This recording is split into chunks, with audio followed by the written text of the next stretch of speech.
नमस्कार दोस्तों, स्वागत है आपका हमारे YouTube चैनल बिंदास पढ़ाई में।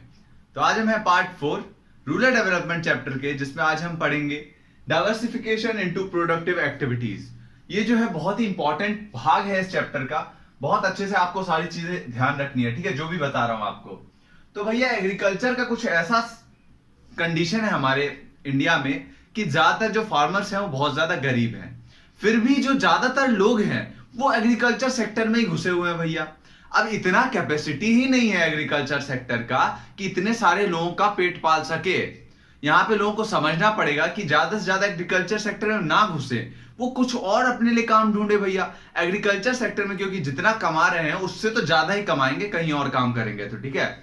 यहाँ पे 65% पॉपुलेशन जो है वो अभी भी काम कर रही है हमारा एग्रीकल्चर सेक्टर में, और एग्रीकल्चर सेक्टर का भत्ता बैठा हुआ है भैया, वो संभाल ही नहीं सकता इतनी सारी पॉपुलेशन। अब यहाँ पे इतने सारे पॉपुलेशन की जरूरत ही नहीं एग्रीकल्चर सेक्टर को। अब आप बोलेंगे भैया लोग निकल जाएंगे तो प्रोडक्शन गिर जाएगा। नहीं, कोई प्रोडक्शन नहीं गिरेगा, प्रोडक्शन उतना ही रहेगा। इतने सारे लोगों की जरूरत ही नहीं है, ये एक्स्ट्रा लोग हैं। 65% की जरूरत नहीं है, ज्यादा से ज्यादा 30 से 35% की जरूरत है, क्योंकि जितने भी डेवलप्ड कंट्रीज हैं उनमें जो एग्रीकल्चर सेक्टर में जो लोग काम कर रहे हैं उनकी संख्या ज्यादा से ज्यादा 25-30% है, लेकिन हमारे भारत में 65% है। तो यहाँ पे इसीलिए जो है, और गरीबी इसीलिए है एग्रीकल्चर सेक्टर में, क्योंकि 65% लोग घुसे हुए हैं भैया एग्रीकल्चर सेक्टर में। तो इतने लोगों को संभालने की कैपेसिटी नहीं है हमारे एग्रीकल्चर सेक्टर में। तो यहाँ पे क्या करना चाहिए लोगों को दूसरे कामों में जाना चाहिए, या फिर जो है वो क्या करना चाहिए, डाइवर्सिफिकेशन इनटू प्रोडक्टिव एक्टिविटीज, दूसरी प्रोडक्टिव एक्टिविटीज में जाना चाहिए, या फिर एग्रीकल्चर में ही रहे तो थोड़ा ज्यादा अच्छा अपना एनहांसमेंट करें।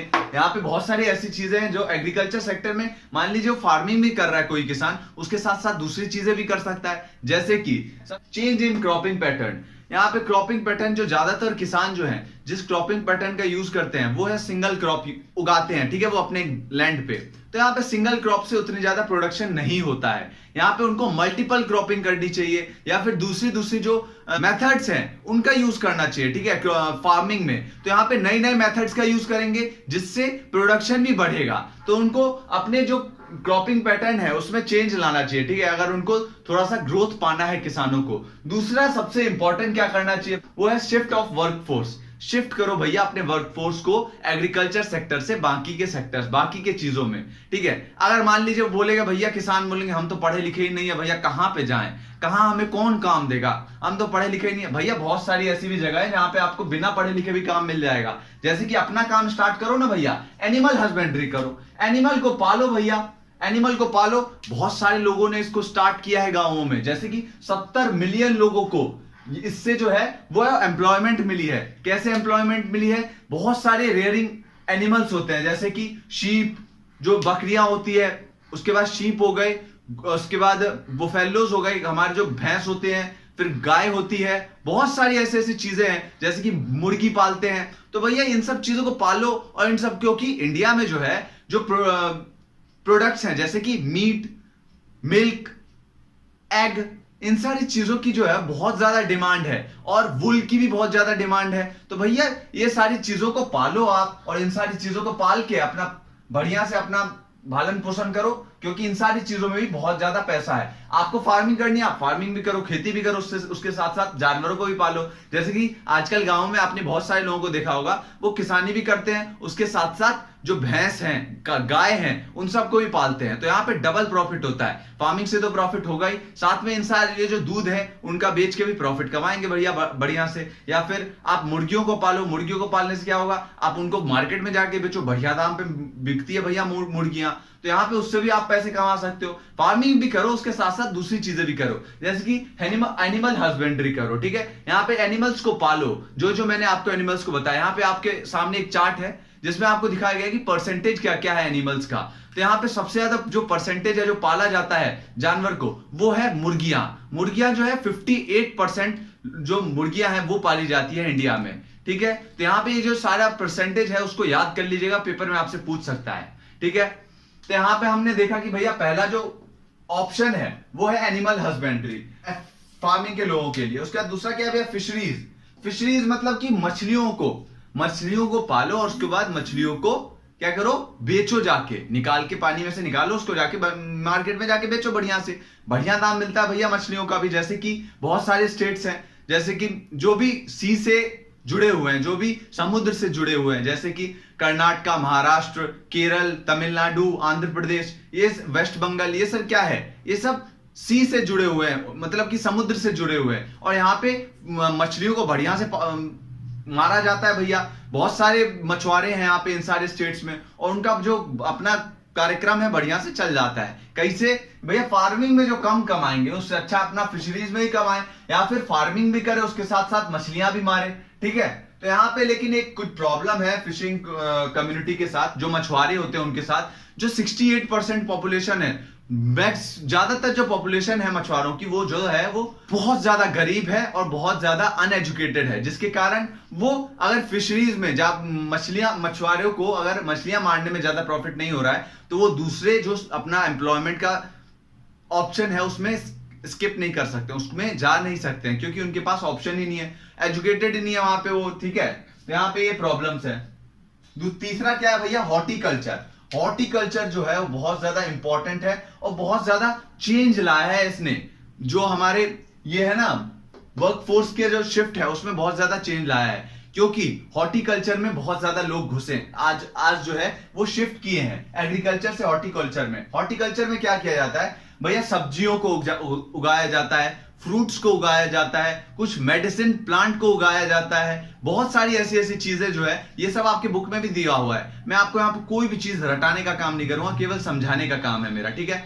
तो यहाँ पे ये सारी चीजों को उगाया जाता है as compare to food grains. ये सारी चीजें जो है वो ज्यादा प्रॉफिट देती है फार्मर्स को, जैसे सब्जियां, फ्रूट्स हो गए, या फिर मेडिसिन के प्लांट्स हो गए, उसके बाद ऐसी बहुत सारी चीजें हैं हॉर्टिकल्चर में, ठीक है। तो यहां पे आप हॉर्टिकल्चर करो ना भैया, आपको अगर फूड ग्रेन्स उगाने से पैसे नहीं ज्यादा हो रहा है, प्रॉफिट नहीं ज्यादा हो रहा है फार्मर्स को, तो आप सब्जियां उगाओ, आप फ्रूट्स उगाओ, आप बहुत सारी ऐसी ऐसी चीजें हैं वो उगाओ, तो आपको उसमें ज्यादा प्रॉफिट होगा, ज्यादा इनकम होगा, ठीक है। तो फार्मर्स को हॉर्टिकल्चर की तरफ भी देखना चाहिए भैया। और हॉर्टिकल्चर ने बहुत अच्छा परफॉर्म किया है इंडिया की इकोनॉमी में, जैसे कि 6% जो है टोटल जीडीपी का कंट्रीब्यूट करती है। जो हमारी हॉर्टिकल्चर है ना, वो 6% कंट्रीब्यूट करती है जीडीपी का, हमारे टोटल जीडीपी का कंट्री के। और क्या करती है, 1/3 of total GDP contribution of agriculture sector जो है वो हॉर्टिकल्चर कंट्रीब्यूट करती है। मतलब कि एग्रीकल्चर सेक्टर जितना भी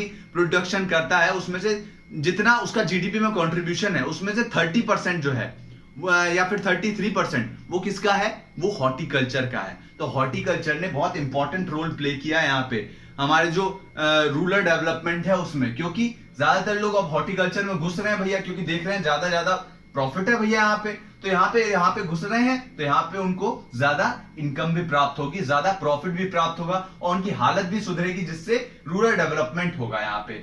और क्या ऑप्शंस है, अदर एक्टिविटीज, जैसे कि आईटी में आप जा सकते हो भैया, इंफॉर्मेशन टेक्नोलॉजी में। इंफॉर्मेशन टेक्नोलॉजी ने हर एक सेक्टर का जो है वो दशा ही चेंज करके रख दी है। जैसे कि सर्विस सेक्टर में इंफॉर्मेशन टेक्नोलॉजी की वजह से इतना ज्यादा चेंज आया है कि पहले जो सर्विस सेक्टर 2% कंट्रीब्यूट करता था हमारे इंडिया की जीडीपी का, वो आज जो है वो कितना मोर देन 50% जो है वो कंट्रीब्यूट कर रहा है। मोर देन 50% कंट्रीब्यूशन किसका है, सर्विस सेक्टर का केवल। तो यहां पे क्या है, सर्विस सेक्टर में और इंडस्ट्रियल सेक्टर में हर एक चीज में आईटी ने जो है, इंफॉर्मेशन टेक्नोलॉजी ने बहुत ज्यादा रिवॉल्यूशनरी चेंज लाया है। तो यहाँ पे एग्रीकल्चर सेक्टर में भी आईटी को जो है वो एनहांस करना चाहिए, आईटी को लाना चाहिए, इंफॉर्मेशन टेक्नोलॉजी को, और ज्यादा से ज्यादा लोगों को जो है ट्राई करना चाहिए कि वो इंफॉर्मेशन टेक्नोलॉजी में जाए, क्योंकि फार्मर्स को ज्यादा नॉलेज होती है सॉइल की या फिर वेदर की, कि भैया बारिश होगी नहीं होगी, तो वो जाएं अपना इंफॉर्मेशन टेक्नोलॉजी में अपना